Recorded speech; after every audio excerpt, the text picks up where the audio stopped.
வணக்கம். எப்படி இருக்கீங்க? நம்ம இப்போ யோர்தான் நதிக்கு பக்கத்துல இருக்கோம். சரி, நீங்க எப்பொழுதுமே யோர்தான் நதிய பத்தி யோசிக்கும் பொழுது கற்பனை செய்வீங்க, தெளிவான நீல கலர்ல நிறைய மீன்களோட நிறைய பூக்கள் போல. சரி, நம்ம முன்னாடி என்ன பார்த்தோமோ அதை தாண்டி அநேக வருஷம் கழிச்சு இப்ப நம்ம இருக்கோம். நீங்க முன்னாடி எதை பார்த்தீங்களோ அது இஸ்ரவேல் தேசத்தினுடைய வடக்கு பக்கத்துல இருக்க நதி. இப்ப நம்ம இருக்க இடம் தான் சரியாக யோர்தான் நதி இருக்கிற இடம். இந்த யோர்தான் நதி எபிரேய பாஷையில வேற பெயர்களை கொண்டதா இருக்கு. நம்ம இங்க பாக்குறது போல யோர்தான் நதி யோர்தானுக்கும் இஸ்ரவேலுக்கும் மத்தியில இருக்கு. இப்ப நம்ம இருக்க இடம் வறண்ட நதியை போல காண்கிற யோர்தான்.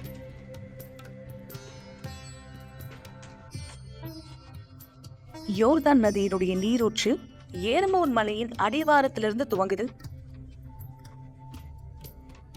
3 விதமான நதியிலிருந்து யோர்தானுக்கு தண்ணீர் வரும். அதுல 2 ஏர்மோன் மலையின் அடிவாரம், இன்னொன்னு வேற பகுதியிலிருந்து வரும். ஆனா இந்த 3 பார்க்கிலும் டேம் என்ற நீரூற்று தான் மிகப்பெரிய பங்களிக்குது.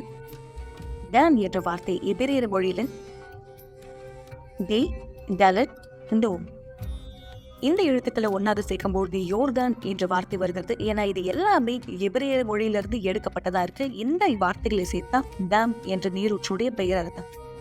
ஏன்னா பழங்காலத்துல இருந்து இப்ப வரைக்கும் மிகப்பெரிய நீரூற்று டேமா மட்டும்தான் இருக்கு.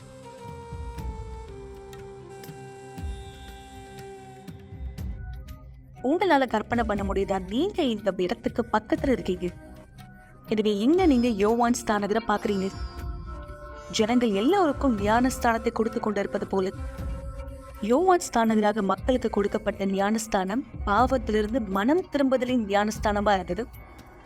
ஒரு நபர் தண்ணீருக்குள்ளாக போகிறார், தூய்மையா சுத்தமான ஒரு நபராக வெளியே வரார். ஞானஸ்தானம் பெற்றுக்கொள்ளணும் மற்றும் சுத்திகரிப்பு பெற்றுக்கொள்ளணுன்ற யோசனை எங்கிருந்து வந்தது? யூத வழியில இருந்து. ஏன்னா யூத வழியில முன்பாகவே சுத்திகரிக்கப்பட வேண்டிய வழி முன்பாக இருந்து கடைபிடிக்கப்பட்டது. எனவே நமக்கு தெரியும், யூதர்கள் தங்களை சுத்தப்படுத்திக் கொள்வாங்க. தேவனுடைய பிரசனத்துக்கு முன்பாக அவங்க செல்லும் பொழுது அல்லது ஆலயத்துக்குள்ளாக செல்வதற்கு முன்பாகவே தங்களை சுத்திகரித்துக் கொள்ளணும். எனவே யோவான் ஸ்தானகர் இந்த வழியை பயன்படுத்தினார் மனம் திரும்புவதை குறித்து பேசுவதற்கு. ஆனா இப்போ இந்த ஞானஸ்தானம் உங்களுடைய சரீர சுத்திகரிப்புக்காக கிடையாது. யோவான் ஸ்தானகர் அறிமுகப்படுத்தி வைத்தார், இந்த ஞானஸ்தானம் நம்முடைய ஆத்மாவையும் நம்மளுடைய தவறிலிருந்து நம்மளை சுத்திகரித்துக் கொள்ளும்படியாக. நம்ம சுத்திகரிக்கப்படுவோம். நம்முடைய பாவ வாழ்க்கையிலிருந்து நம்மை முழுமையாக உட்புறத்தில் சுத்திகரிக்கப்படும். நாம் முன்பாக செய்த எல்லா தவறான நினைவுகளிலிருந்து நம்ம தண்ணீருக்குள்ளாக இறங்குவோம். நம்முடைய பழைய வாழ்க்கை எல்லாவற்றையும் கைவிட்டு நம்மளுடைய புதிய வாழ்க்கையை பெற்றுக்கொண்ட நபராக வெளியே வர. எனவே யோவான் ஸ்தானகர் இந்த ஆவிக்குரிய சுத்திகரிப்பை அனைவருக்கும் தெரியப்படுத்தினார். இந்த இடத்துல யோவான் ஸ்தானகர் பாவ மன்னிப்புக்கென்று ஞானஸ்தானத்தை குறித்து பிரசங்கித்து ஜனங்களுக்கு ஞானஸ்தானம் கொடுத்தார். இந்த நேரம் தான் ஆண்டவராகிய இயேசு இங்க வந்தார். யோவான் ஸ்தானகரால் தண்ணீர் ஞானஸ்தானத்தை பெற்றுக்கொண்டார். எப்பொழுது அவர் யோவான் ஸ்தானகரால் ஞானஸ்தானம் பெற்று ஆண்டவராகிய இயேசு தண்ணீரிலிருந்து எழுப்பப்பட்டாரோ அந்த நேரம் பரிசுத்த ஆவியானவர் அவர் மீது இறங்கினார். அப்பொழுதுதான் வானத்திலிருந்து ஒரு சத்தம் உண்டாயிற்று, இவர் என் நேசகுமாரன், இவரில் பிரியமாயிருக்கிறேன் என்று.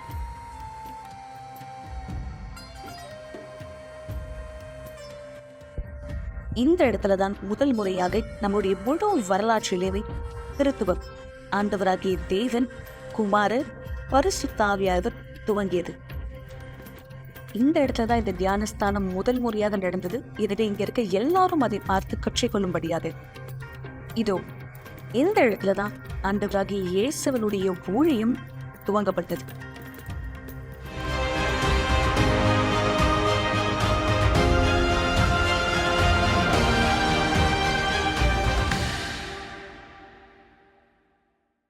வணக்கம் பிரியமானவர்களே, இன்னொரு அருமையான பாரத்திலே தேவன் உங்கள் வாழ்க்கையின் வழிகளை நகர்த்தும்படியாக விசுவாசத்தில் ஒன்றிணைந்தவராய் யாரெல்லாம் எங்களோட நிகழ்ச்சியில் இணைந்திருக்கிறீர்களோ தேவன் உங்களை ஆசீர்வதித்து வழி நடத்தட்டும். சரியா, நீங்க பார்த்த இந்த வீடியோவானதுதான் இஸ்ரவேல் சிறப்பு நிகழ்ச்சி யோர்தான் நதியிலே ஏன் நாம் பங்கேற்கிறோம் என்பதை விளக்கக்கூடிய ஒரு விளக்க தொகுப்பானதா இந்த இருந்தது. நீங்க இந்த விசுவாசத்துல யாரெல்லாம் தொடர்ந்து எங்களோடு இணைந்தவராய் இந்த இருக்கிறீர்களோ 2 பிரிவுக்கு இந்த விசுவாசத்தினுடைய நிகழ்வு. யார் நீங்க பரிசுத்தாவின் அபிஷேகம் இல்லாதவராய் இருக்கிறீர்களோ தேவனோடு தேவனுடைய ஆவியை பெற்றுக்கொண்டு அவர் வாக்களித்த புது வாழ்க்கையிலே நீங்கள் முதற்படி எடுத்து வைப்பது? அல்லது நீங்க யார்? ஏற்கனவே பரிசுத்தாவின் அபிஷேகம் பெற்றவராய் தேவனோடு என்னுடைய உறவு பலனானதா இருக்கிறது, ஆனால் நான் ஒரு குறிப்பிட்ட சூழ்நிலையிலே ஒரு அவமானத்தின் நிலையை சந்திக்கிறேன். நாகமானுக்கு இருந்தது போல. நாகமான் ஒரு மிகப்பெரிய படைத்தலைவர், ஆனால் நாகமானுடைய சரீரம் குஷ்ரோகத்தினால் பாதிக்கப்பட்டிருந்தது. அதிகாரம் இருக்கிறதுல புரோச்சனமானதுன்னு ஒரு மனுஷன் வியாதி உள்ளவனாய் இந்த இடத்தில் இருந்தார். நாகமான் இந்த நேரம் தேவனை தெரிந்து கொள்ளும்படியாக அவர் தேவனுடைய மனுஷனிடத்தில் கொண்டு வரப்பட்டார். தேவனுடைய மனுஷனிடத்திலிருந்து அவர் கேட்ட வார்த்தை, தேவனுடைய வார்த்தை. அவர் எப்பொழுது கீழ்ப்படிந்தாரோ, தன்னுடைய செயலானதை எடுத்து வைத்தாரோ, அங்கு அவருடைய வாழ்க்கை நிலை மாறியதை நாம் பார்க்கிறோம்.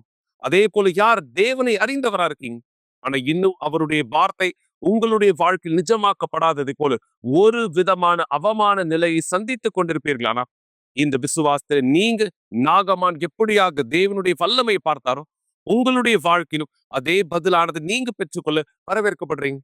இந்த நிகழ்ச்சியானது வெறும் ஒரு விண்ணப்பத்தை எழுதுவதற்கான நிகழ்ச்சி மட்டுமல்ல, தேவன் உங்களுடைய வாழ்க்கையின் முழுமையை மாற்றுவதற்கான நிகழ்ச்சி.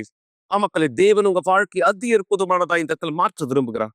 தேவனுடைய வல்லமையானது உங்களுடைய வாழ்க்கை மீது அவர் வல்லமையின் கரத்தை, வித்தியாசத்தை ஏற்படுத்தக்கூடியதாய். ஆம், தேவன் அதி அற்புதர், தேவன் மாறாதவர். நீங்க ஒவ்வொரு நாள் எங்களோட இந்த நிகழ்ச்சியில் இணைந்திருக்கிறவர் பார்க்கிறீர்கள் சாட்சிகளை. மக்கள் யார் மனம் திரும்புதலோடும் தன்னுடைய பாவ வாழ்க்கையை, தவறுகளை, அழுக்கை கைவிட்டு மனம் திரும்புதலோடு தேவனோடு புது வாழ்க்கை வாழ தீர்மானத்தை எடுக்கிறார்கள். அவர்களுக்கு தேவன் எப்படியான பதில்களை இந்த இடத்துல கொடுத்து கொண்டிருக்கிறார் என்று நீங்க இந்த நேரம் இன்னொரு சாட்சியும் இந்த இடத்துல பார்க்க போறீங்க. இந்த பெண்மணியினுடைய வாழ்க்கை, அவருடைய கடந்த காலம், தேவனோடு தன் வாழ்க்கையை அர்ப்பணித்து தன்னுடைய பழைய வாழ்க்கையை புறக்கணிக்கிறதுக்கு முன்பாக இருந்த இவருடைய வாழ்க்கை, தேவனோடு புது பிறப்பு, மனம் திரும்புதலோடு தண்ணீர் ஞானஸ்தானம், பாவ மன்னிப்புக்கு என்று எடுத்தவராய் இன்று தேவனுடைய வழியில் நடக்கிறவராய் இவருடைய வாழ்க்கையானது. இவருடைய வாழ்க்கைக்கு இவர் தெளிவாய் இந்த சாட்சியில சொல்கிற பிரகாரம் முன்பு பின்பு 2 பகுதியை இந்த உடையவராய் இந்த இருக்கிறார். நீங்க யார் இந்த நேரம் உங்க வாழ்க்கை தேவன் மாற்ற விதத்துல விரும்புறீங்களோ, உங்க வாழ்க்கைக்குள்ளாக தேவன் அதி அற்புதமான காரியங்கள் செய்யணும் விரும்புறீங்களோ, மிக சரியாய் இது உங்களுக்கான வாய்ப்பு. மக்களே, இது உங்களுக்கான வாய்ப்பு. அவர் உங்களுடைய வாழ்க்கையின் உட்புறம் தொடங்கி வெளிப்புறம், ஆம், உங்களுடைய கடந்த காலத்துல இருந்து புதிய வாழ்க்கை தேவன் கொடுக்க இந்த விரும்புகிறார். தேவன் அவர் உங்களுக்காக வைத்திருக்கிற இந்த வார்த்தையை உங்களோட நான் பகிர்ந்து கொள்வதற்கு முன்பாக இந்த நபருடைய வாழ்க்கையை தேவன் என்ன செய்திருக்கிறார் என்று நீங்க பார்க்கும்படியாக, ஒரு அழிக்கப்பட்ட ஒரு விபச்சாரத்தின் வாழ்க்கையில் வாழ்ந்து கொண்டிருந்த நபர் தேவனால் மாற்றத்தை பெற்றுக்கொள்ள முடியுமா என்ற கேள்வி உங்களுக்குள்ள இருந்தால் அது முடியும் என்பதற்கான பதில்தான் இந்த சாட்சி. வெறும் மாறுவது மட்டுமல்ல, தேவன் இவருக்கு அவருடைய பரிசுத்த ஆவியை கொடுத்திருக்கிறார் என்பதும் கூட முழுமையான மாற்றம். இந்த வாழ்க்கையினுடைய மாற்றத்தின் சாட்சியை நீங்கள் இந்த பாருங்கள். எனக்குள்ளாக இருக்கிற அந்த வெறுமத்தன்மை என்னுடைய முகத்திலே தெரிய ஆரம்பிச்சது. எனக்குள்ள ரொம்ப வலியா இருந்துச்சு. நிறைய விதமான வெறுப்புணர்ச்சி, உறவுகளில் எனக்கு ஏற்பட்ட பிரிவு, இது எல்லாமே என்னை மற்றவங்களை கை காட்டி கூப்பிட ஒரு பொண்ணா மாத்துச்சு. எனக்குள்ள இருந்த அந்த வெறுப்புணர்ச்சி, எனக்குள்ளாக இருந்த அந்த பெரிய வலி, நான் தீர்மானிச்சேன் என்னை நான் முழுமையாக விபச்சாரத்தில் ஈடுபடுத்த போகிறேன்னு, இந்த உலகத்தினுடைய விபச்சாரத்தில். இந்த இடத்துல நான் வந்து மற்றவங்கள கை காட்டி கூப்பிடுற ஒரு பெண்ணாக மாறிட்டேன். என்னுடைய நண்பர்களை பயன்படுத்தி இதை நான் செய்வேன். குடிக்க ஆரம்பித்தேன். போதைப் பொருட்களை பயன்படுத்த ஆரம்பித்தேன். நான் கெட்ட பழக்கத்துக்காக தான் விபச்சாரம் செய்வேன். அந்த பொருள் பெறுவதற்காக தான் நான் விபச்சாரம் செய்வேன். இங்கே நான் 2 விதமான தற்கொலை முயற்சிக்கு என்னை நான் ஈடுபடுத்தினேன். நான் எழுந்த உடனே நான் வேகமாக என்னை அடிச்சுப்பேன். என்னுடைய முகத்திலேயே நான் அடிச்சுப்பேன், இல்லைனா இடிச்சுப்பேன். என்னுடைய முடியை பிடிச்சி நானே இழுத்துப்பேன். சாவறதுக்கு கூட நான் பிரயோஜனம் இல்லைன்னு நினச்சேன். பிசாசு கூட என்னை கண்டிப்பாக விரும்ப மாட்டான், அவனோட என்னை கொண்டு செல்ல.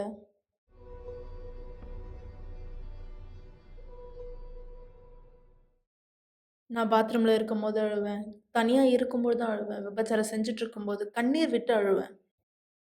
எனக்கு தெரியல, எனக்கு உண்மையாகவே தெரியல அந்த நேரம். அப்போ தான் நான் ஒரு ப்ரோக்ராம் ஆரம்பித்தேன். கிட்டத்தட்ட காலையில் 5 மணிலேருந்து சாயங்காலம் 6 மணி வரைக்கும். பிற்பாடு நான் வீட்டுக்கு போனதுக்கப்புறம் என்கிட்ட இருக்கிற எல்லா சோப்பையும் எடுத்து நான் குளிக்க ஆரம்பித்தேன். நான் நினச்சேன், ரொம்ப அழுக்கா இருக்கேன். அழுக்கா இருக்கிறது போல உணர்றேன். எப்படி இருந்துச்சுன்னா, ஒரு புழுதியில நான் போய் படுத்து எந்திரிக்கும்போது, அந்த புழுதி உடம்ப விட்டு போகாம இருக்கும்போது எப்படி இருக்குமோ, அந்த மாரி நான் உணர்ந்தேன். ரொம்ப மோசமான விஷயம். நான் அழுக்கா இருக்கிறது போல உணர்ந்தேன். அந்த நேரமானது யாராச்சும் வந்து என்ன குத்தி கொல்ல மாட்டாங்களா? அப்படின்னு நான் நெனச்சேன்.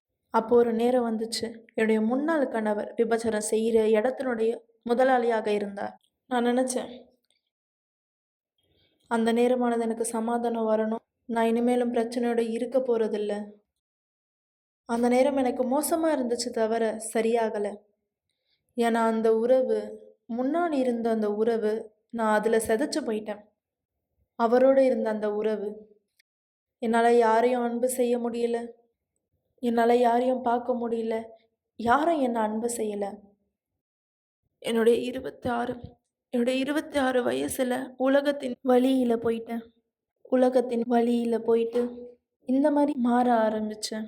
இந்த மாரி உடல் பயிற்சி செஞ்சு, என்ன அழகுபடுத்திக்கிறதுக்காக. இதெல்லாம் எதுக்கு செஞ்சேன்னா, எனக்குள்ள இருக்கிற அந்த வெறுமைய மறைக்கிறதுக்காக. என்னுடைய உடம்ப நான் ஃபிட்டா மாத்திக்கிட்டேன். என்னுடைய அம்மா கேட்டாங்க, "என்ன ஆச்சு உனக்கு? ஏன் இப்படிலாம் செய்ற?" என்ன ஆச்சுன்னு கேட்கும்போது, நான் அத சொல்ல விரும்பல. எனக்குள்ள இருந்த அந்த வெறுமைய நான் மறைக்க தான் நெனச்சேன். அந்த நேரமானது நான் பயன்படுத்தின பொருட்கள் ரொம்ப ஆபத்தான பொருட்கள். நான் ஸ்டெராய்ட பயன்படுத்த ஆரம்பிச்சேன். ஏன்னா, என் உடம்ப நான் ஃபிட் ஆகிக்கணும்னு நெனச்சேன். உங்களுக்காக ஒரு மனுஷன் இங்க இருக்காரு. அவர் உங்ககிட்ட பேச விரும்புறார். என்னுடைய பேரு டானின் மோலின். நான் உடல் பயிற்சிய கத்துக் குடுக்குற ஒரு ஆள். இவங்க என்ன அழைச்சாங்க. அவங்களுடைய உடலுக்கு நான் உடல் பயிற்சி குடுக்க. அந்த நேரம் நெறைய இவங்க ஆஸ்ட்ராய்டு எடுக்க ஆரம்பிச்சாங்க. அவங்களுடைய உடல இன்னும் அதிகமா ஏத்துறதுக்காக. அது மட்டும் இல்ல, இவங்க நெறைய விதமான போதைப் பொருட்களோட பயன்படுத்தினாங்க. நான் என்ன கண்ணாடியில பார்க்கும்போது, பார்த்து நான் நெனச்சிருக்கேன். இது நான் கிடையாது கண்டிப்பா. விபச்சாரம் என்ன நிரப்பல. நான் செய்த உடற்பயிற்சியும் என்ன நிரப்பல. எதுவுமே என்ன நிரப்பல. அதுக்கு பதிலா என்னுடைய யோசனையில எப்பவுமே ஒரு குரல் கேட்டுட்டே இருந்துச்சு. பஸ்ஸுலேருந்து விழுந்துரு, ட்ரெயின்லேருந்து மேல இறங்கி விழுந்துரு, கீழேருந்து குதிச்சுரு, உனக்குள்ள சமாதானம் வரும், நீ இறந்துட்டனா. ஏன்னா எனக்குள்ள சமாதானம் இல்ல. ஏன்னா என்னுடைய எண்ணத்துல எப்பொழுதுமே ஒரு இரைச்சலானது கேட்டுட்டே இருந்துச்சு.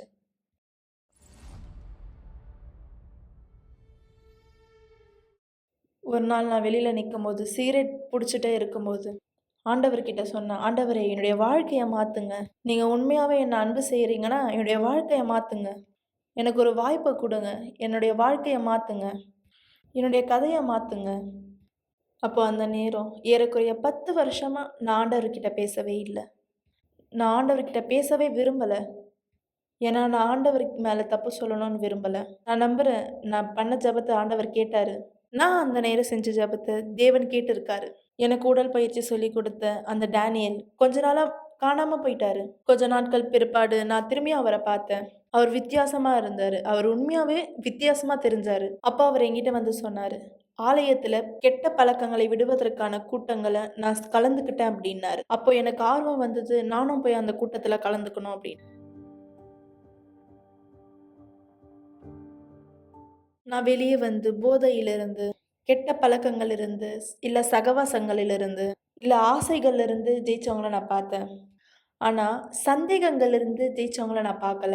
ஏன்னா, எனக்குள்ள இருந்த சந்தேகம் என்னுடைய உணர்ச்சிக்குள்ள இருக்கிற சந்தேகமா இருந்துச்சு. அதனால நான் பார்க்கல. உதாரணமா பாஸ்டர் வந்து எனக்கு ஜெபிச்சு என்ன விடுதலை செய்யும்போது நான் நம்பினேன். விடுதலை ஆகிட்டேன். ஆனா, அடுத்த வெள்ளிக்கிழமை கூட்டத்துல நான் கலந்து கொள்ளும்போது, என்னுடைய உடம்புல ஏதாச்சும் வித்தியாசமா நடந்துடுச்சுன்னா, உடனே எனக்கு சந்தேகம் வரும். நான் இன்னும் முழுமையா விடுதலை ஆகலன்னு. அப்படி ஒரு சந்தேகம் என்னால ஜெயிக்க முடியல. உண்மையாகவே அந்த சந்தேகத்த என்னால ஜெயிக்க முடியல. இந்த வாய்ப்பை பயன்படுத்தி மறுபடியும் பிசாசு என்னுடைய வாழ்க்கைய அழிக்க பார்த்தான். நெறைய வாட்டி நான் ஞானஸ்தானம் எடுத்திருக்கேன். கிட்டத்தட்ட 5 தடவ நான் தண்ணீர் ஞானஸ்தானத்த எடுத்திருக்கேன். இந்த மாரி ஞானஸ்தானம் எடுத்தா, என்னுடைய பிரச்சனையிலிருந்தோ, என்னுடைய சந்தேகத்திலிருந்தோ ஜெயிக்க முடியும்னு நெனச்சேன். இதுதான் நான் நெனச்சேன். இந்த பிரச்சனையிலிருந்து நான் ஜெயிக்க முடியும்னு நெனச்சேன். என்னால கட்டுப்படுத்த முடியாத அந்த உணர்ச்சியிலிருந்து ஜெயிச்சேன். ஏன் இந்த சந்தேகம் எனக்குள்ளாக தொடர்ந்து அதிகமா இருந்துச்சு? முன்பு நான் ஆலயத்துல இருக்கும்பொழுது போதகருடைய மகளா இருந்தேன். நான் அந்த இடத்திலிருந்து எல்லாமே உணர்ச்சியால தான் நடக்கணும்னு நெனச்சுக்கிட்டேன். ஆ நான் ஆண்டவர உணர்றேன். இங்க உணர்றேன். நான் பரிசுத்தாவிய உணர்றேன். ஏன் நான் பரிசுத்தாவிய உணர்ந்தேனா? ஏன்னா நான் உணர்ச்சியில இருந்தேன். ஆனா பரிசுத்தாவிக்கும், உணர்ச்சிக்கும் சம்மந்தமே கிடையாது. பரிசுத்தாவி வந்து உறுதியானவர். அதனால தான் என்னுடைய விடுதலை ரொம்ப காலதாமதமாச்சு. நான் கொஞ்ச நேரம் விடுதலையான மாரி உணருவேன். திரும்பியும் சந்தேகம் வரும். பிசாசுக்குள்ள போன மாரி இருக்கும். திரும்பி வந்து யாராவது வந்து என்கிட்ட பேசுவாங்க. இது எத்தன தடவ நடந்துச்சு தெரியுமா? போதகர் வந்து பேசியிருக்காரு. போதகர் மனைவி வந்து பேசியிருக்காங்க. அவங்க ஏன் என்கிட்ட வந்து பேசுறாங்க? ஏன்னா எனக்கு அவங்க உதவி செய்யணும்னு நெனைக்கிறாங்க. என்கிட்ட போதகர் 1 மணி நேரம் பேசினா கூட எனக்கு அது உதவி செய்த மாரி இருக்காது. ஏன்னா, இன்னும் அந்த உணர்ச்சியானது எனக்குள்ள இருந்தது. நான் அந்த நேரம் கெட்ட பழக்கத்துக்கு அடிமையா இல்ல. நான் விபச்சாரம் செய்யல. இல்ல எல்லாத்தையுமே நிறுத்திட்டேன் நானு. இருந்தாலும் எனக்குள்ள அந்த சந்தேகம் இருந்துச்சு. எப்போ இது மாற ஆரம்பிச்சது? நான் எப்போ தீர்மானம் எடுத்தனோ இஸ்ரவேல் சிறப்பு நிகழ்ச்சியில கலந்து கொள்ள, பரிசுத்த ஆவிய பெற்றுக்கொள்ள நான் ஒரு தியாகம் செஞ்சேன். நான் என்னுடைய எல்லாத்தோட நான் பீடத்தின் மேல ஏறினேன். நான் பீடத்து மேல ஏறினதுக்கு அப்புறம் சொன்னேன், ஆண்டவரே இதுக்கு மேல நான் சந்தேகப்பட மாட்டேன்.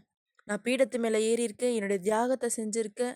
நான் பரிசுத்த ஆவிய பெற்றுக்கொள்ள. நான் இனிமே சந்தேகப்பட மாட்டேன். நான் பீடத்தின் மேல ஏறின தியாகம் செய்ய உண்மையான தியாகம். நான் ஆண்டவர்கிட்ட இப்படி சொன்னேன். ஒண்ணு என்ன விடுதலையாக்குங்க. இல்லைன்னா என்ன உலகத்துக்கு கொடுத்துடுங்க. நான் இனிமேல் உணர மாட்டேன். உணர்ச்சி வசம் மூலமா உங்கள தேட மாட்டேன். எனக்கு பரிசுத்த ஆவி வேணும். இனிமேலும் நான் ஆலயத்துல உக்காந்துட்டு போற ஒரு நபரா நான் இருக்க மாட்டேன். அந்த நேரமானது கடைசியான நேரமா இருந்தது. பிசாசு என்னுடைய எண்ணத்த திருட முடியல. ஞாயிற்றுக்கிழமை என்னுடைய தலையின் மீதாக கரங்களை வைத்து பரிசுத்த ஆவிய அறிக்கையிடும்பொழுது நான் பரிசுத்த ஆவி பெற்றுக்கொண்டேன். அந்த நேரமானது நான் எதையும் உணரல. அதான் நான் ஆண்டவர்கிட்ட கேட்டது. தேவனே, உங்கள நான் உணர்ச்சியோட தேட மாட்டேன். உம்முடைய பரிசுத்த ஆவி பெற்றுக்கொள்ள எனக்கு உறுதி தேவை. அவருடைய கரங்களை என்னுடைய தலையின் மீதாக வைக்கும்போது நான் பரிசுத்த ஆவி பெற்றுக்கொண்டேன். ஆலயத்திற்கு வருவதற்கு முன்பாக பரிசுத்த ஆவி இருக்கின்ற அந்த உறுதி நான் கொண்டு வந்த உறுதியாய் இருந்தது. அது தேவனால கொண்டு வந்த உறுதி கிடையாது. அதுதான் எனக்கு வித்தியாசமா நடந்தது. என்னுடைய தலையின் மீதாக கரங்களை வைத்து அறிக்கையிட்டு நான் பரிசுத்த ஆவி பெற்றுக்கொள்ளும்போது எனக்குள்ளாக தீர்மானம், முடிவு, பலன்.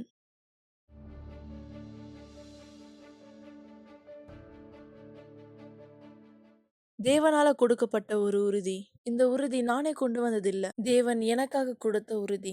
நான் கிட்டத்தட்ட 3 வருஷமா இந்த ஆலயத்துல இருந்தேன். எனக்குள்ளாக எப்போ பரிசுத்த ஆவி வரப்பட்டதோ, நான் உணர்ச்சியில பரிசுத்த ஆவி தேடாம எப்போ விசுவாசத்துல தேடி பெற்றுக்கொண்டேனோ, அப்போ எல்லாமே கட்டப்பட்டுச்சு. என்னுடைய சிந்தனையில சமாதானம் உண்டாச்சு. எனக்குள்ளாக இனிமேலும் எந்த விதமான மக்களை எதிர்த்து பிரச்சனை இருக்காது. வெறுப்புணர்ச்சி கிடையாது. இனிமேலும் அந்த வெறுமையானது எனக்கு கிடையாது. எல்லா கூட்டத்திலுமே நான் கலந்து கொண்டேன். இன்னைக்கு நாங்க இருவரும் திருமணம் பண்ணியிருக்கோம். நாங்க இருவரும் சந்தோஷமா இருக்கோம். மிக முக்கியமா தேவனோடு இருக்கக்கூடிய உறவுல மிக பெலனா இருக்கிறா. எங்களுடைய வாழ்க்கை சந்தோஷமா இருக்கு. ஒரு தாயா இருக்காங்க. உண்மையான ஒரு தாயா, தன்னுடைய குழந்தைய பார்த்துக்கிற ஒரு தாயா. எல்லாத்துக்கும் மேல நன்றி. எங்களுடைய மகள் கூட பீடத்து மேல இருக்கா. நாங்க வணங்குற அதே தேவன அவளும் வணங்கி கொண்டிருக்கா. நீ ரொம்ப அற்புதமான ஒரு தாய் என்னுடைய மகளுக்கு. அற்புதமான மனைவி கூட. நான் உன்ன இன்னும் அதிகமா நேசிக்கிறேன். நான் கூட உங்கள அன்பு செய்றேன். நான் உங்களுடைய வாழ்க்கைக்காக தேவனிடத்துல நன்றி செலுத்துறேன். எதெல்லாம் தவறா இருக்கோ அதெல்லாம் தேவனால சரியாக்கப்படும். முன்னாடி இருந்தேன்னா இனிமேலும் அது நான் இல்ல. முன்னாடி இருந்த பெண்ணுக்கு என்ன ஆச்சு தெரியுமா? உலக ரீதியான வாழ்க்கையை விட்டு அவ மரித்து போனா. பின் இறக்கப்பட்ட ஒரு பெண். இப்ப இருக்கிற அந்த பெண் ஒரு புதிதான பெண். நான் உலகத்துக்கு இறந்த தேவனால் திரும்பியும் பிறக்கப்பட்டேன். கவலைப்படுவதை நிறுத்துங்கள் என்ற நிகழ்ச்சியை பார்த்து கொண்டிருப்பதற்கு மிக்க நன்றி. கூட்டம் முடிந்த பிற்பாடும் நீங்கள் எங்களை தொடர்பு கொள்ளலாம். மறந்து விடாதீர்கள். எங்களுடைய எண் 9386387738. நன்றி. மிக நிச்சயமா மக்களும், நீ இந்த சாட்சி யார் கவனமாய் கவனித்தீர்களோ உங்களால் இடத்துல புரிந்து கொள்ள முடியும். தேவன் மாறாதவராய் இருக்கிறார் என்று. தேவன் கடந்த காலத்திலே வேதாகம காலத்தில் மட்டும் அந்த விபச்சார பெண்மணி இடத்துல மன்னித்தார் என்றல்ல, இன்றும் கூட நேர்மையான இருதயத்தோடு யார் தன்னுடைய பாவத்தை நிறுத்தி தேவனோட புது வாழ்க்கை வாழ விரும்புறாங்களோ தேவன் மன்னிக்க தயாரா இருக்கார். நீங்க யார் உங்களுக்குள்ள குற்ற உணர்ச்சிகளை சுமந்துட்டு இருக்கீங்களோ, நீங்க செய்த காரியத்திற்காக, நீங்க வாழ்ந்த வாழ்க்கைக்காக, அல்லது நீங்க வாழ்ந்து கொண்டிருக்கிற இந்த வாழ்க்கைக்காக, நீங்க யார் அப்படியான ஒரு குற்ற உணர்வை உங்களுக்குள்ள சுமந்துட்டு இருக்கீங்க. என்னாலதான் இது போல ஆச்சு, நான் தான் இதற்கான காரணம், நான் தான் இந்த பிரச்சனையை உருவாக்குனேன், என்னாலதான் என் குடும்பம் அழிந்தது, என்னாலதான் என்னுடைய குடும்பத்தார் அவமானத்தின் நிலையை கடந்து போறாங்க, என்னுடைய விசுவாசத்துல நான் முன்னோக்கி போயிருந்தா தேவன் வாழ்க்கை மாற்றத்தை கொடுத்திருப்பார். ஆனா நான் இந்த தவறான முடிவு எடுத்ததுனால இன்னைக்கு வாழ்க்கை அழிக்கப்பட்டதா இருக்கு. இப்படியான பல யோசனைகளில் நீங்க யாரும் உங்க குற்றப்படுத்தி கொண்டிருக்கிறீர்களோ, நீங்க புரிஞ்சுக்க, நீங்க இன்னும் உயிரோடு கூட இந்த இடத்துல இருக்கீங்கன்னா அதற்கான ஆதாரம், அதற்கான நோக்கம், தேவன் இன்னும் உங்கள் மீது இரக்கம் உள்ளவராய் இருக்கிறார். தேவன் இன்னும் உங்களுடைய வாழ்க்கையை மாற்ற விருப்பமுள்ள தேவனாய் இடத்துல இருக்கிறார். எனக்கு தேவனுக்கு அனுமதியானப்படும். அவர் உங்க வாழ்க்கையினுடைய உட்புறம் தொடங்கி உங்க வாழ்க்கையினுடைய வெளிப்புறத்தில் வரையிலும் இந்த பெண்ணுக்கு தேவனால செய்ய முடியும்னா, இந்த நபருடைய வாழ்க்கையை தேவனால இடத்துல மாற்ற முடியும்னா, ஒரு அழிக்கப்பட்ட தேவனுக்கு பிரியமில்லாத அவமானத்தை உண்டு பண்ணுகிற ஒரு வாழ்க்கையை வாழ்ந்து கொண்டிருந்த இந்த பெண்ணினுடைய வாழ்க்கையை தேவனால் இடத்துல மாற்ற முடியுமேயானால், ஏன் தேவன் உங்க வாழ்க்கையை மாற்ற முடியாது? ஏன் தேவன் அவர் தன் வல்லமையான கரத்தை உங்களுடைய வாழ்க்கைக்குள்ளாக இந்த இடத்தில் வெளிப்படுத்த முடியாது? தேவன் அதை செய்ய தயாராக இருக்கிறார். ஆனா தேவன் அதை உங்க வாழ்க்கைக்குள்ள செய்ய நீங்க அனுமதி கொடுக்கிறவரா இருக்கீங்களா? இது யோசிங்க. இந்த காரியத்தை நீங்க யோசிக்கிற இதே நேரம் நீங்க என்னோட சேர்ந்து கற்றுக்கொள்ள முடியாத இங்க 2 கொரிந்தியர் 7ஆம் அதிகாரம் 10ஆம் வசனத்துல தேவன் சொன்ன வார்த்தை இந்த இடத்துல பாருங்க. இது எவ்வளவு பலனான ஒரு வார்த்தை என்பதை நீங்க கற்றுக்கொள்ளும்படியாக, நீங்க யார் உங்க பழைய வாழ்க்கையை கைவிட்டு புது வாழ்க்கை இடத்துல வாழ தேர்ந்தெடுக்கிறீர்களோ, இந்த வார்த்தை உங்களுக்கானது. தேவன் உங்களுக்கு கற்றுக் கொடுக்கிற இந்த வார்த்தை கவனிங்க. தேவனுக்கேற்ற துக்கம். தேவனுக்கேற்ற துக்கமா? இந்த வசனத்தை முழுசா கவனிங்க. தேவனுக்கு ஏற்ற துக்கம் பின்பு மனஸ்தாபப்படுகிறதற்கு இடம் இல்லாமல் ரட்சிப்புக்கு ஏதுவானது மனம் திரும்புதலை உண்டாக்குகிறது. தேவனுக்கு ஏற்ற அந்த துக்கம் அப்படின்றது என்ன? தன்னுடைய தவறுகளை உணர்ந்தவராய், தன்னுடைய பாவத்தை உணர்ந்தவராய், தன்னுடைய அழிவின் வாழ்க்கை இதுக்கு உணர்ந்தவராய், அந்த துக்கத்தை தனக்குள் ஏற்றுக்கொண்டு இனியும் நான் அப்படியான வாழ்க்கையை வாழ விரும்பவில்லை என்று எடுக்கிற ஒரு தீர்மானம், அது உங்களை மனம் திரும்புதலுக்கு நகர்த்துகிறது. உதாரணத்திற்கும் சகேவுக்கு நடந்தது போல, சகேயும் அவர் அநியாயமாய் வரி வசூலிக்கக்கூடியவராய் எல்லா மக்களுக்கும் இந்த தெரிந்தவர். அவருடைய செயல் அப்படியாதான் அநியாயமான வரியை வசூலிக்கக்கூடியவராய் இந்த இருந்தார். ஆனா இயேசுவை அவர் சந்தித்த பொழுது அங்கு நடந்தது என்ன? இயேசு எடுத்து சொன்னார், இயேசுவை நான் இந்த இடத்துல அப்படி செய்திருந்தால் நான் அதை மாற்றிக்கொள்வேன். அங்கு மனம் திரும்புதலை இந்த காண்பித்தார். ரட்சிப்பு அவர் வாழ்க்கைக்குள் வந்தது. இந்த சாட்சியிலே இந்த நபர் இந்த இடத்துல மனம் திரும்புதலை காண்றாம்.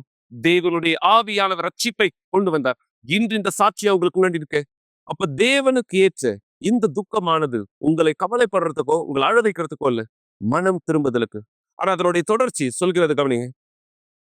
லோகிக துக்கமோ, இன்னொரு வார்த்தையிலே உலகத்துக்குரிய துக்கமோ, உலகத்தின் வழியில் இந்த இருக்கிற துக்கமோ, லோகிக துக்கமோ மரணத்தை உண்டாக்குகிறது. நீங்க எந்த துக்கத்தை உங்களுக்குள்ளாக இந்த ஏற்றுக்கொண்டீர்கள்?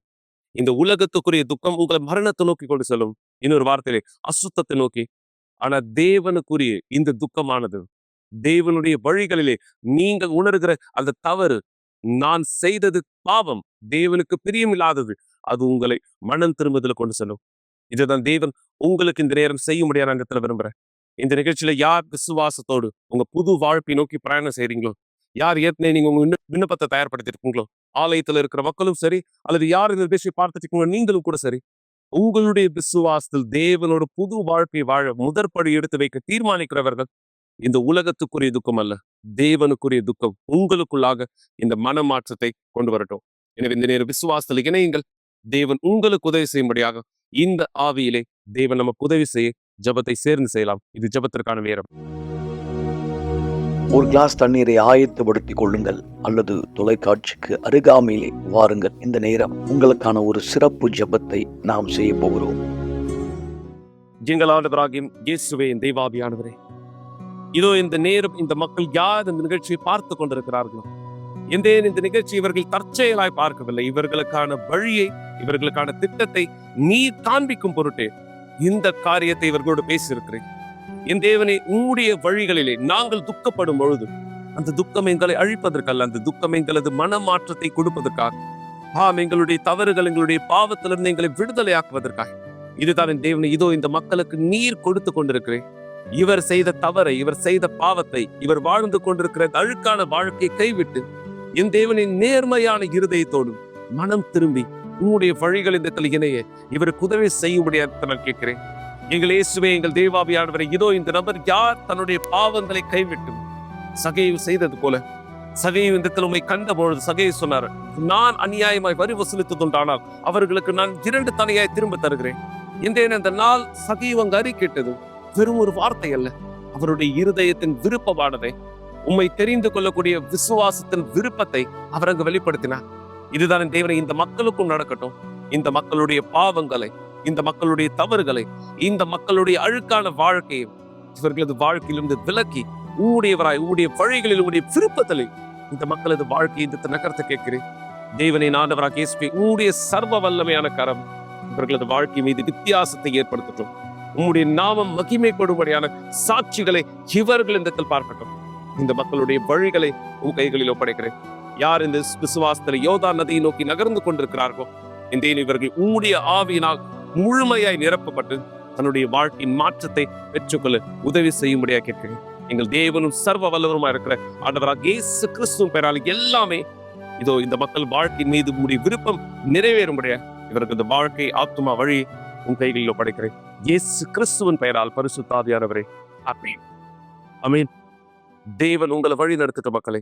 தேவனுடைய ஆவி உங்களுடைய வாழ்க்கை வழி நடத்தட்டும். அவருடைய திட்டமானது உங்க வாழ்க்கைக்குள்ளாக நிஜமாகும்படி தேவனோடு இந்த இணைந்திருங்க. இந்த வாரத்தினுடைய ஒவ்வொரு நாளும் அவர் உங்களோடு பேசுகிற வார்த்தைக்கு கவனம் செலுத்துங்கள். தேவன் உங்கள் வாழ்க்கையை ஆசீர்வதிக்கட்டும். இயேசுவின் பெயராலே